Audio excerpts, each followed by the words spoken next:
समोर तुम्ही खंडेरायाचं मंदिर पाहिलं आणि गडावरती आल्यानंतर दोन मंदिर आपल्याला पाहायला भेटत आहेत. एक आहे खंडेरायाचं मंदिर म्हणजे की ज्याला आपण मल्हारगड म्हणतो, आणि दुसरं गडावरती आल्यानंतर शिवशंभो शंकर हर हर महादेवाचं मंदिर आहे. तुम्ही पाहू शकता हे मल्हारगडावरील असणारं शिवशंभो शंकर महादेवाचं मंदिर आहे.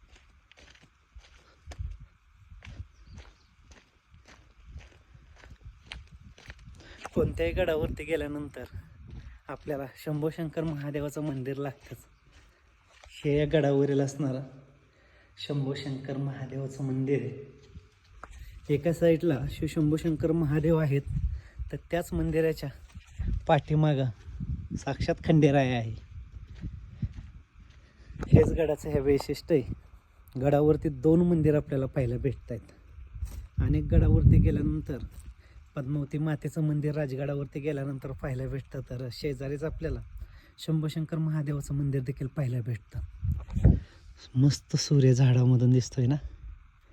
या कधी आला मल्हारगडावरती तर व्हिडिओच्या माध्यमातून खूप काय आहे आणखी, पण जेवढं दाखवता येईल तेवढं दाखवते, कारण तुम्ही पण आला पाहिजे. सगळंच तुम्हाला जर व्हिडिओच्या माध्यमातून दाखवलं तर तुम्ही येणारच नाही, घरनंच माझे व्हिडिओ पाहताल. तुम्ही आला पाहिजे, गड किल्ले आपले पाहिले पाहिजे. हे ते पण तुम्ही पाहू शकता. हे स्ट्रक्चर पहा, हे तर देखील त्या काळात काहीतरी असावं. नक्कीच हर हर महादेव.